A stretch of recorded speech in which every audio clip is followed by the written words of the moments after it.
नमस्कार साथियों। तो आज है 19 मई 2025। बाजार आज थोड़ा सा वोलेटाइल, थोड़ा सा वीक था, जहां पे निफ्टी 50 फिर से एक और बार 25,000 की क्रूशियल सपोर्ट लेवल को ब्रेक किया, नीचे आके क्लोजिंग दिया 24,945 पॉइंट पे, लगभग 0.30% गिरावट के साथ। मतलब कल रात की 10:30 के वीडियो में हम लोग सिर्फ यही चर्चा किए थे कि देखिए बहुत ज्यादा तेजी की जरूरत नहीं है, सिर्फ और सिर्फ 25,000 के ऊपर होल्ड कर जाए तो भी बढ़िया है। तो मतलब हम लोगों का जो टारगेट था दोस्तों, वो आज निफ्टी 50 अचीव नहीं कर पाया, मतलब 25,000 के नीचे क्लोजिंग दिया। अब देखिए सवाल उठता कि कल क्या होगा, क्या मंगलवार बाजार के लिए मंगलमय हो सकता है या नहीं, जानेंगे इस वीडियो में। साथ में दोस्तों शेयर मार्केट से रिलेटेड बहुत सारे इंपॉर्टेंट लेटेस्ट अपडेट शेयर करूंगा आपके साथ। उसके साथ साथ ग्लोबल मार्केट का हालचाल, एफएसडीएस का डेटा और मोस्ट इंपॉर्टेंट पार्ट कल मार्केट एनालिसिस। तो रिक्वेस्ट करूंगा आप सभी को प्लीज वीडियो को बिना स्किप के पूरा अंत तक जरूर देखना, और खास करके इस वीडियो की आखिरी 4-5 मिनट पे जब हम बाजार को एनालाइज करेंगे, समझने की कोशिश करेंगे कि कल मार्केट किस तरह मूव कर सकता है, उसको तो कतई मिस मत करना। ओके, तो आइए सबसे पहले चेकआउट करते हैं आज हमारे मार्केट एनालिस्ट ने क्या स्टेटमेंट दिया, कल यानी मंगलवार बाजार किस तरफ जा सकता है। दोस्तों आज इस टॉपिक को कवर किया एलकेपी सिक्योरिटीज की तरफ से एक मार्केट एनालिस्ट ने। जैसे कि आपको मैं लास्ट डे भी कहा, अभी अभी कुछ टाइम पहले भी कहा था कि देखिए निफ्टी 50 के लिए बहुत ज्यादा तेजी से जरूरत है 25,000 के ऊपर सस्टेन करना, होल्ड करना। अगर सक्सेसफुली होल्ड कर गया ना लगभग 2-3 ट्रेडिंग सेशन, उसके बाद जब रैली आएगा वो दोस्तों एक सस्टेनेबल रैली आएगा, क्या सस्टेनेबल रिकवरी होगा। ठीक है, सो यहाँ पे आप देख सकते हो मार्केट एनालिस्ट ने भी सेम मेंशन किया है 25,000 की लेवल को रिक्लेम करना। ठीक है, उसके साथ साथ देखिए नीचे की तरफ एंड ऊपर की तरफ कुछ क्रूशियल रेजिस्टेंस एंड सपोर्ट को पॉइंट आउट किया। जैसे कि अगर सपोज मार्केट में और थोड़ा सा डिक्लाइन या गिरावट हो जाता है तो लगभग इनके हिसाब से 24,800 से लेके 24,750 तक एक अच्छा सपोर्ट लेवल है। अगर ऊपर की तरफ मूवमेंट देता है तो लगभग 25,250 से लेके 25,350 के लेवल पे शेयर पहुंच सकता है, सॉरी निफ्टी पहुंच सकता है। वैसे दोस्तों आप लोगों को क्या लगता है कि कल बाजार किस तरफ जाएगा, क्या 25,000 को फिर से रिक्लेम करके ऊपर पहुंचेगा या यहां से और ज्यादा स्लिप करके नीचे आ जाएगा?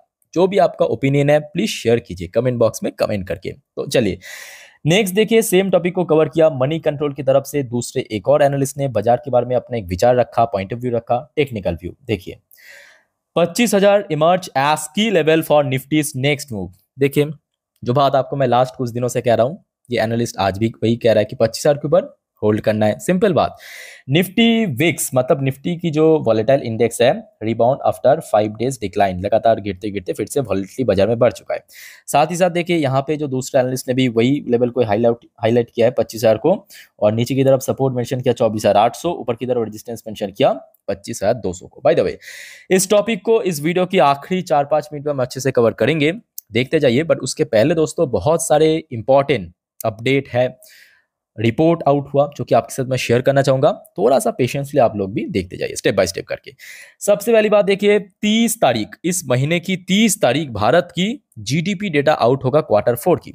उसके पहले देखिए अलग अलग ब्रोकरेज फर्म, अलग अलग पोल प्रेडिक्शन की तरफ से कुछ रिपोर्ट आया। जैसे कि देखिए इक्रा नाम आपने सुना होगा, एक डोमेस्टिक रेटिंग एजेंसी कंपनी जो कि बाजार में लिस्टेड भी है। इक्रा की तरफ से जो फोरकास्ट आया है, भारत की जो Q4 की ग्रोथ रेट लगभग 6.9% के आसपास होने का चांस है। तो मतलब जो Q3 में था उससे बेटर हो सकता है, जो Q3 में था उससे बेटर हो सकता है। ठीक है, और पूरे फाइनेंशियल 25 के लिए जो यहाँ पे फोरकास्ट आया है लगभग 6.3% के आसपास, बिकॉज आप समझ सकते हो Q2 एकदम ही खराब हो गया था, मतलब लगभग 5.6% के आसपास पहुंच गया। तो उसके बाद Q3 हमने देखा फिर से रिक्लेम किया 6% के ऊपर, और Q4 अब देखना ये होगा 30 मई के दिन क्या होता है। ठीक है, अच्छा नेक्स्ट देखिए एक और इंपॉर्टेंट रिपोर्ट आया है आपके एस एन पी ग्लोबल की तरफ से, India manufacturing sector more attractive to global investors. अब हो भी क्यों ना, चाइना से कंपनी छोड़ छोड़ के भारत आ रहा है, तो ऑब्वियसली बात है कि भारत की जो मैन्युफैक्चरिंग सेक्टर में एक बहुत जबरदस्त बूस्ट दोस्तों देखने को मिला लास्ट 2 महीने के अंदर। सिर्फ और सिर्फ 2 महीने पे भारत की जो मैन्युफैक्चरिंग सेक्टर में दोस्तों एक जबरदस्त बूस्ट देखने को मिला, because of tariff war. China से कंपनी छोड़ छोड़ के, अब देखिए चाइना में ज्यादातर मैन्युफैक्चरिंग कंपनीज है, ठीक है, तो छोड़ छोड़ के यहाँ पे आ रहा है। और भारत सरकार भी उसका पूरा फायदा उठा रहा है। बाय द वे कुछ इंडिविजुअल कंपनी की शेयर्स के ऊपर कुछ अपडेट है, जैसे कि अशोक लेलैंड शेयर होल्डर के लिए बढ़िया अपडेट। अशोक लेलैंड की शेयर दोस्तों अगर आपके पास है तो फ्राइडे नोट करके रख दीजिए, मतलब 23 मई 2025 को कंपनी एक तो रिजल्ट आउट करेगा Q4 की, और कंपनी ने सोचा कि क्यों ना इस बार शेयर होल्डर को बोनस भी दिया जाए। तो उस दिन आपको मालूम पड़ेगा कि कंपनी कितने रेशियो में बोनस इशू कर रहा है, 1:1 में, 2:1 में, 3:1 में या 5:1 में। तो जो भी होगा दोस्तों अपडेट मैं आपको दे दूंगा फ्राइडे इसी हफ्ते में, याद रखना, ठीक है। चैनल को सब्सक्राइब करके जरूर रखना। नेक्स्ट देखिए, एक और रिपोर्ट पब्लिश हुआ, जैसे कि आपको मालूम होगा कि इंडसइंड बैंक के बीच में बहुत बार कुछ इश्यूज हमें देखने को मिले, इंटरनल इश्यूज के कारण, जहां पे इंडसइंड बैंक की शेयर कहां पे था, कहां तक क्रैश कर गया, ठीक है। तो यहाँ पे आप देख सकते हो रिपोर्ट के अनुसार 6 official of IndusInd bank under investigation for insider trading. Just imagine कीजिए, 6 दोस्तों इंडसइंड बैंक की जो टॉप लेवल की ऑफिशियल, ठीक है, इन्वेस्टिगेशन में है इनसाइडर ट्रेडिंग की वजह से। अब तो मतलब शेयर तो ऑलरेडी बहुत पिट चुका है, अब ना जाने आगे क्या होगा। भाई एक और देखिए, यहाँ पे रिपोर्ट आया है एक बल्क डील के ऊपर। कोटक महिंद्रा म्यूचुअल फंड ने, कोटक महिंद्रा की जो म्यूचुअल फंड है, बाई किया लगभग 1.65% स्टेक आज की डेट में एमी ऑर्गेनिक की शेयर के अंदर, ठीक है। बाय द वे जैसे कि आपको मैं लास्ट डे अपडेट दिया था कि आज बेल की रिजल्ट आउट होगा, अपडेट मैं आपको दे दूंगा। तो दोस्तों बेल की रिजल्ट आउट हो चुका है, मैं अपने ऑलरेडी जो दूसरे वाली चैनल है उस पर अपडेट दे चुका हूँ, तो इस चैनल पे अपडेट देना बाकी था, फटाफट आप देख लीजिए। जैसे कि देखिए लास्ट ईयर में मार्च 2024 में बेल की टोटल इनकम था 8,564 करोड़। मार्च 2025 कंपनी दोस्तों बेस्ट एवर इनकम जनरेट किया, क्या कहा, बेस्ट एवर, हिस्ट्री में best ever 9,150 crore. Quarter on quarter base पे अमेजिंग ग्रोथ, 5,771 करोड़ से बढ़ के 9,150 करोड़। कंपनी के मार्जिन की बात करें, जो कि बहुत ही कम एक्सपेक्टेशन था, इवन बहुत सारे ब्रोकर्स ने तो ये भी कहा था इस बार बेल की मार्जिन श्रिंक कर सकता है, बट फॉर्चुनेटली मैं कहूंगा मार्जिन दोस्तों श्रिंक करना तो बहुत दूर की बात है, ब्रॉड हो गया, 27% से बढ़ के 31%, 29% के बढ़ के 31%। अगर आप थोड़ा सा पीछे चल के रिकॉर्ड चेक करके देखेंगे ना, कंपनी की ऑपरेटिंग प्रॉफिट मार्जिन या ओपीएम परसेंटेज दोस्तों इस लेवल पे कभी था ही नहीं। कंपनी हर एक सेगमेंट पे बेहतरीन से बेहतरीन परफॉर्म किया, बेहतरीन परफॉर्मेंस, ठीक है, जिसके चलते यहाँ पे बहुत सारे ब्रोकरेज फर्म ने ये कहा था कि भाई इस बार कंपनी की रिजल्ट बहुत ही म्यूटेड हो सकता है, या तो फ्लैट होगा या तो थोड़ा करेक्शन भी हो सकता है, ठीक है। बट एक्चुअली वैसा नहीं हुआ, उससे बहुत बढ़िया हुआ। 1,797 करोड़ से प्रॉफिट बढ़ के 2,127 करोड़ पे पहुंच चुका है, जो कि क्वार्टर ऑन क्वार्टर बेस पे तो मैसिव गेनिंग देखने को मिला। अगर आप थोड़ा पीछे चल के रिकॉर्ड उठा के देखेंगे, कभी दोस्तों कंपनी 2,000 करोड़ की आंकड़ा क्रॉस नहीं किया, पहली बार किया है, ठीक है। सो ओवरऑल बात करें कंपनी की परफॉर्मेंस अच्छा होने के कारण मे बी कल देखिए बेल की ऊपर अगर ठीक ठाक रेटिंग एंड टारगेट मिल गया, जिसका चांस सबसे ज्यादा लग रहा है, क्योंकि एक तो बाजार की एस्टिमेट को बीट किया, अच्छा खासा ग्रोथ रखा, तो बेल की शेयर में दोस्तों एक बहुत अच्छा मूवमेंट हो सकता है, ठीक है। अच्छा नेक्स्ट देखिए, एक और इंपॉर्टेंट अपडेट है आरबीआई की तरफ से। RBI proposes relaxing rules for investment in AIF, alternate investment fund. क्या कहा, एआईएफ मतलब ऑल्टरनेटिव इन्वेस्टमेंट फंड। इसमें दोस्तों इन्वेस्टमेंट करने के लिए कुछ रूल्स एंड रेगुलेशन को थोड़ा सा ईजेस किया है, थोड़ा सा रिलैक्सिंग किया, जो कि अपने आप में बहुत अच्छी बात है, ताकि बड़े निवेशक दोस्तों और ज्यादा निवेश कर सके, ठीक है। सो नेक्स्ट जो इंपॉर्टेंट अपडेट है आपके, भारत की जो national security adviser Ajit Doval sir hold की call with Iran top security official. ये दोस्तों आपकी जियोपॉलिटिक्स के ऊपर एक छोटा सा अपडेट था। बाय द वे एक और अपडेट है जियोपॉलिटिक्स के ऊपर, जैसे कि डोनाल्ड ट्रम्प अभी थोड़ा सा बातचीत कर रहा है रशियन प्रेसिडेंट व्लादिमीर पुतिन के साथ, ताकि जितना जल्दी रशिया और यूक्रेन के भीतर जो लगातार 3.5 साल के आसपास होने को है कन्फ्लिक्ट, वो खत्म हो सके, ठीक है। अब इसके ऊपर देखिए, अभी तक तो कोई ऑफिशियल अपडेट नहीं आया, पर सुनने को आ रहा है बातचीत चल रहा है काफी लंबे समय से। आगे जो भी होगा देखा जाएगा, अपडेट मैं आपको दे दूंगा। अच्छा जैसे कि दोस्तों आपको मैं कल सेम टाइम की वीडियो में अपडेट दिया था, याद कीजिए थोड़ा सा क्या अपडेट दिया था, कि मूडीज एक बहुत मशहूर global rating agency firm US की जो क्रेडिट रेटिंग को डाउनग्रेड किया था, है ना, AAA से AA1 आई थिंक ही कर दिया। हाँ, सो उसके बाद क्या हुआ, एक तो आज सुबह यूएस की फ्यूचर्स गिर गया, डॉ जोन्स की फ्यूचर, नैस्डैक की फ्यूचर नीचे पहुंच गया सुबह सुबह, जिसका इम्पैक्ट आज हमें देखने को मिला इंडियन आईटी कंपनीज के अंदर या आईटी सेक्टर्स के अंदर। अब देखिए आज वीक था, आपको मैं कल भी कहा था सेम चीज है ना, क्योंकि यूएस में कुछ भी अच्छा बुरा होता है उसका इम्पैक्ट कहाँ पे पड़ता है, नेक्स्ट डे आईटी सेक्टर में, आईटी स्टॉक्स में, ठीक है। सो उसके साथ साथ देखिए आज मार्केट में भी थोड़ा सा डिक्लाइन हुआ था, और उसके साथ साथ ये अपडेट भी आया है कि देखिए गोल्ड के प्राइस जहाँ पे बीच में थोड़ा सा नीचे नीचे चल रहा था, हाई टच करने के बाद फिर से आज बाउंस बैक हमें देखने को मिला, ठीक है। सो ये दोस्तों कुछ इंपॉर्टेंट अपडेट्स था मार्केट के ऊपर। अब चलिए कुछ और भी वैल्यूएबल टॉपिक के ऊपर हम डिस्कशन करते हैं, पर उसके पहले दोस्तों आप सभी को रिक्वेस्ट करूंगा, अगर आपको वीडियो भी तक अच्छा लगा, इन्फॉर्मेटिव लगा, प्लीज वीडियो को लाइक करना, और प्लीज दोस्तों चैनल को सब्सक्राइब करके जरूर रखना इस टाइप की इन्फॉर्मेटिव वीडियो हर रोज पाने के लिए। देखिए आप अगर सब्सक्राइब नहीं करेंगे ना, ये जो मैं time to time video upload करता हूँ आप तक पहुंचेगा नहीं नोटिफिकेशन, ठीक है। सो दोस्तों सब्सक्राइब करके जरूर रखिए। So back to the topic. देखिए यूएस मार्केट ओपन हो चुका है, जो कि एक्सपेक्टेड था कि आज वीक ओपनिंग हो सकता है, वैसा ही हुआ।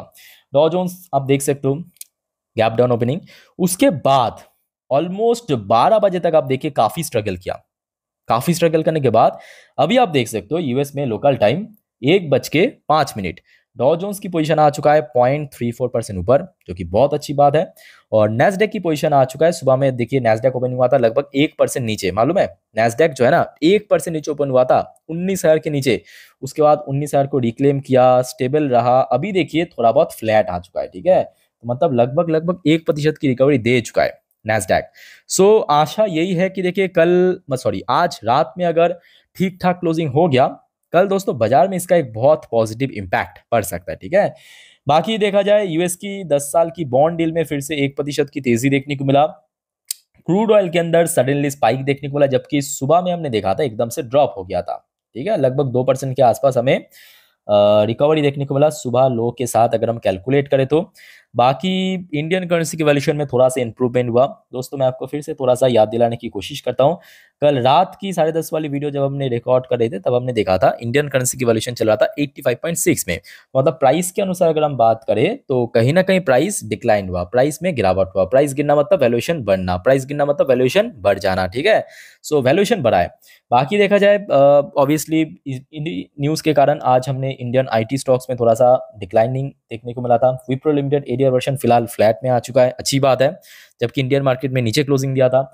इन्फोसिस की एडीआर वर्जन आप देख सकते हो एकदम से गैप डाउन ओपनिंग होने के बाद अभी फ्लैट आ चुका है 0.30% ऊपर, यहाँ से भी अच्छी अपडेट। बाकी एचडीएफसी बैंक की एडीआर वर्जन आज इंडियन मार्केट भी हमने देखा था, ऐसा कोई खास पोजीशन पे क्लोजिंग नहीं दिया था, अभी देखिए 0.74% ऊपर आ चुका है। इवन उसके साथ साथ आईसीआईसी बैंक की एडीआर वर्जन भी अभी पॉजिटिव चल रहा है। अच्छा अब चेक करते हैं गिफ्ट निफ्टी की पोजीशन, जस्ट अ मिनट। तो दोस्तों यहाँ पे आप देख सकते हो नीचे टाइम एडजस्ट हो रहा है, ऊपर नंबर एडजस्ट हो रहा है, थोड़ा सा टाइम दीजिए, जस्ट अ सेकेंड, अभी थोड़ा सा एडजस्ट हो जाने दीजिए, जस्ट अ सेकेंड।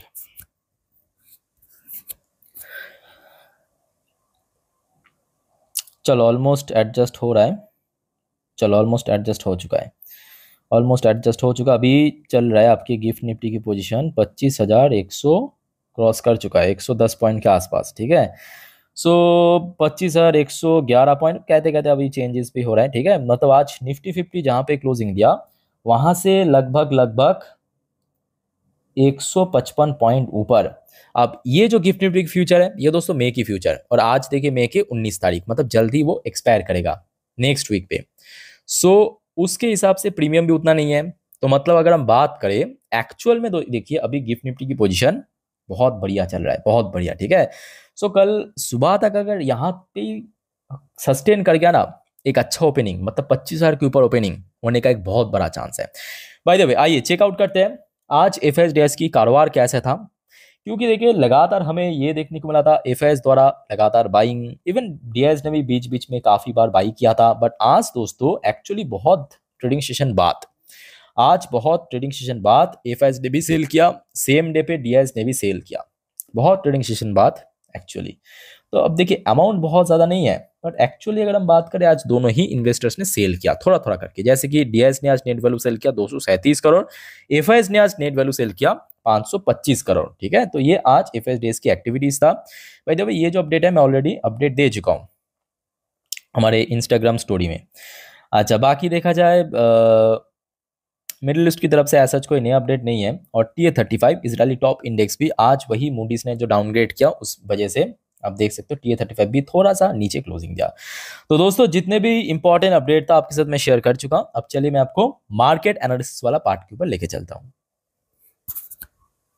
हमने मैं ओपन कर लिया निफ्टी 50 की लास्ट 3 महीने की कैंडलस्टिक चार्ट पैटर्न। अब जो बात मैं आपको बताने जा रहा हूं मेरे बात को बहुत ही ध्यान से सुनना, अच्छे से ऑब्जर्व करना, ठीक है। तो देखिए सबसे पहली बात यह है कि कल सुबह सुबह इंडियन मार्केट ओपन होने से पहले डॉ जोन्स की फ्यूचर, नैस्डैक की फ्यूचर को एक बार अच्छे से ट्रैक कर लेना ताकि आपको ग्लोबल मार्केट की सेंटीमेंट के बारे में मालूम पड़ जाए। दूसरा, अब क्योंकि देखिए आज आईटी स्टॉक की वजह से मेनली बाजार में थोड़ा सा डिक्लाइन हमें देखने को मिला, खास तौर से निफ्टी 50 25,000 को स्लिप करके नीचे आ गया। तो कल आईटी सेक्टर भी इंपॉर्टेंट है, उसके साथ साथ बैंक्स भी इंपॉर्टेंट है, मतलब बैंक निफ्टी भी काफी इंपॉर्टेंट है, ठीक है। तो दोस्तों ये जो चार्ट पैटर्न मैंने आपके सामने ओपन किया ये एक्चुअली आज एक दिन की चार्ट पैटर्न है, मतलब एक एक कैंडल एक एक दिन को रिप्रेजेंट कर रहा है। तो कल के लिए मैं कहूंगा ओपनिंग बहुत इंपॉर्टेंट है। क्या कहा? कल मतलब मंगलवार को दोस्तों निफ्टी 50 किस तरफ ओपन हो रहा है ना, वो बहुत इंपॉर्टेंट है। अब देखिए दो ही तरह का ओपनिंग हो सकता है, या तो 25,000 के ऊपर जिसका चांस अभी तक वैसा ही लग रहा है। अब अगर अनफॉर्चुनेटली कल ऐसा हो गया कि 25,000 के नीचे ओपन हुआ तो उसके पहले मतलब उसके बाद एक्चुअली 25,000 पे ही सबसे ज्यादा स्ट्रगल होगा, ठीक है। तो कल किस तरफ ओपन होता है वो सबसे इंपॉर्टेंट है। और जैसे कि आपको मैं लास्ट लगभग 4-5 ट्रेडिंग सेशन में कहा था कि देखिए अभी निफ्टी 50 को ना बहुत ज्यादा तेजी की जरूरत नहीं है, जरूरत है सिर्फ 25,000 के ऊपर चल के होल्ड करना है। बस 25,000 को होल्ड करके मतलब पकड़ के चलना है। अगर 2-3 ट्रेडिंग सेशन लगातार होल्ड कर लिया ना, उसके बाद जो रिकवर होगा वो दोस्तों एक बहुत ही स्ट्रॉन्ग यानी सस्टेनेबल रिकवरी हमें देखने को मिलेगा। जैसे कि आप देखिए बृहस्पतिवार क्या हुआ, बृहस्पतिवार को हमने देखा 25,000 को पहली बार क्रॉस किया था रिसेंटली। शुक्रवार देखिए बाजार में थोड़ा कमजोरी था बट स्टिल 25,000 को होल्ड कर लिया। आज या कल अगर दोस्तों 25,000 के ऊपर टिक जाता ना तो मैं कहूंगा कि और ज्यादा कॉन्फिडेंस बढ़ जाता, ठीक है। बट क्या है कि बैक टू बैक 2 दिन होल्ड करने के बाद आज तीसरे दिन फिर से स्लिप कर गया। तो कल के लिए फिर से वही टेस्ट होगा 25,000। अब मान लीजिए 25,000 को क्रॉस कर लिया तो ऊपर किस तरफ जाएगा? तो ऊपर के लिए जैसे कि आपको मैं इसके पहले भी कहा था कि 25,000 के ऊपर इसके पहले लास्ट ईयर पहुंच जाइए जुलाई के महीने पे, जब हमने देखा था निफ्टी 50 क्रॉस करने की कोशिश कर रहा था 25,350 पे सबसे पहला रेजिस्टेंस फेस किया। तो इमीडिएट रेजिस्टेंस रहेगा 25,350 अगर कल 25,000 के ऊपर होल्ड कर जाता है फर्स्ट अप में, याद रखना, ठीक है। ये सबसे पहला रेजिस्टेंस। अच्छा सडनली नीचे की तरफ स्लिप कर जाता है तो क्या होगा? तो देखिए सबसे पहली बात लास्ट ट्रेडिंग सेशन अगर आप देखेंगे फ्राइडे के दिन भी हमने देखा, यहाँ पे मैं आपको थोड़ा सा और डिटेल में दिखाता हूँ 4 घंटे की चार्ट पैटर्न, यहाँ पे आपको अच्छे से समझ आएगा। देखिए ये हो गया, ये 2 कैंडल हो गया, ये 2 कैंडल हो गया आज का, और ये 2 कैंडल हो गया आपका लास्ट डे का मतलब फ्राइडे का। तो फ्राइडे की फर्स्ट हाफ में अगर आप देखेंगे ये देखिए यहाँ पे लो टच किया था, आज लो टच किया यहाँ पे, तो यहाँ पे आज जहाँ पे इंटरडे लो टच किया यानी 24,900, यहाँ पे दोस्तों एक अच्छा सपोर्ट है। इन केस अगर 24,900 का सपोर्ट लेवल क्रॉस करके नीचे आ गया तो उस केस में इसके पहले भी हमने देखा था कि निफ्टी 50 बार बार इस पर्टिकुलर जोन पे स्ट्रगल किया था, रेजिस्टेंस मिला था। ये कौन सा लेवल है? ये लेवल है आपका 24,800, याद रखना। ये नीचे की तरफ मैं आपको लेवल बता दिया, ठीक है, निफ्टी 50 का। अब बात करेंगे बैंक निफ्टी। देखिए बैंक निफ्टी की क्लोजिंग आज बहुत इंपॉर्टेंट था। इवन निफ्टी 50 में देखिए आज कोई मतलब निफ्टी 50 में थोड़ा सा कमजोरी जरूर था बट बैंक निफ्टी भी आज कमजोरी नहीं था। इवन बैंक निफ्टी लगभग 1 बजे के आसपास तो अपना इंटरडे हाई भी टच किया, ठीक है। सो बैंक निफ्टी के लिए मैं कहूंगा 55,000 कहीं ना कहीं होल्ड कर रहा है। Bank Nifty back to back कुछ ट्रेडिंग सेशन में 55,000 के ऊपर होल्ड कर रहा है, ये बेस्ट पार्ट है। तो बैंक निफ्टी के लिए इमीडिएट जो रेंज है 56,000 ऊपर की तरफ जो ऑल टाइम हाई है, इसको क्रॉस करके ऊपर जाना, और नीचे की तरफ अगर गिरावट होता भी है तो 55,000 के ऊपर दोस्तों एक स्ट्रॉन्ग सपोर्ट लेवल है। ये दोस्तों हो गया आपका बैंक निफ्टी की रेंज, ठीक है। सो देखिए निफ्टी 50 बैंक निफ्टी में आपको पूरे अच्छे से एक्सप्लेन कर दिया chart pattern indicator score base करके। बाकी देखिए वीडियो को वाइंड अप करने से पहले जो हमेशा मैं आपको कहता हूं कि देखिए बाजार बहुत रिस्की है और गलती से FNO trading, intraday, put call, buy sell hold मत करना, समझदार बनिए, ठीक है। बाकी देखिए वीडियो देखिए, सीखिए, जानिए। कोई दिक्कत है तो मैं हूं आप लोग के लिए, कमेंट करके बताइए। बाकी दोस्तों इस वीडियो को वाइंड अप करता हूं। वीडियो अच्छे लगे तो लाइक करना और प्लीज चैनल को सब्सक्राइब करके जरूर रखना हर रोज ऐसे वीडियो अपडेट पाने के लिए। तो मिलते हैं नेक्स्ट वीडियो में। टेक केयर, बाय बाय, जय हिंद।